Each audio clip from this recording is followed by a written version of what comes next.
Hello friend, Ayesha বললে তোমাদের সকলকে জানাই স্বাগত। আজ আবার একটা নতুন রেসিপি নিয়ে তোমাদের সামনে হাজির। তো আজকে আমি বানাচ্ছি আলুর চপ। তার জন্য গাজর পেঁয়াজ ছোটো ছোটো করে কেটে নিয়েছি। আর এখানে একটা ভাজা গুঁড়ো মশলা বানাবো, সেই জন্য মৌরি, গোটা জিরে, লং আর 5-6টা গোলমরিচ আর 2টো শুকনো লঙ্কা আমি হালকা তাওয়ায় ভেজে নিয়ে ওটাকে আমি ব্লেন্ডারে ব্লেন্ড করে নিয়েছি। তারপরে কড়াইতে একটু সর্ষের তেল দিয়ে পেঁয়াজটা আমি ভেজে নেব, হালকা করে ভাজবো, বেশি ডিপ ফ্রাই করবো না। তারপরে গাজরগুলো অ্যাড করব, পরে সামান্য লবণ দিয়ে এটা ভালো করে ভেজে নেব। এদিকে আমি আলু সেদ্ধ করতে দিয়েছিলাম, আলু আমার সেদ্ধ হয়ে গেছে, আলুগুলো আমি সেনে নেব। তারপরে গাজরগুলো ভাজা হয়ে গেলে তুলে রাখবো। এরপরে আমি কড়াইতে আবার তেল দিয়ে তার মধ্যে 5 ফোড়ন আর আদা রসুনের পেস্ট দিয়ে একটুখানি ভেজে তারপরে ভাজা পেঁয়াজ আর গাজরটা আবার দিয়ে দেবো।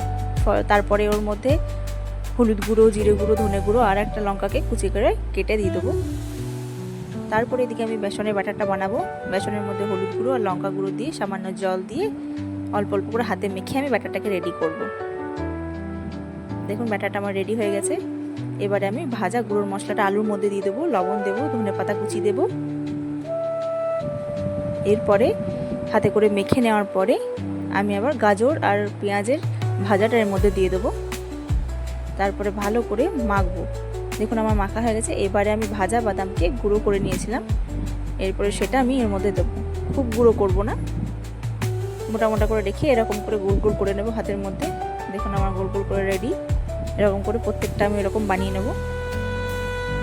এবারে কড়াইতে সাদা তেল দেব। তেল গরম হয়ে গেলে আমি এদিকে ব্যাটারের মধ্যে একে একে আলুগুলো দিয়ে দেবো।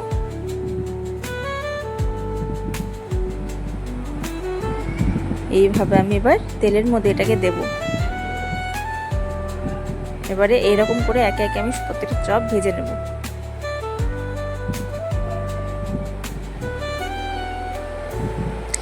দেখুন এক পিঠ হয়ে গেছে, ভালো করে আমি 2 পিঠই ভালো করে ভেজে নেব। দেখুন আমার চপ রেডি। দেখতেও যত সুন্দর হয়েছে, খেতেও ততটাই টেস্টি। এভাবে বানিয়ে দেখবেন, খুব সুন্দর টেস্ট হয়। আমার ভিডিও ভালো লাগলে একটা লাইক, কমেন্ট আর সাবস্ক্রাইব অবশ্যই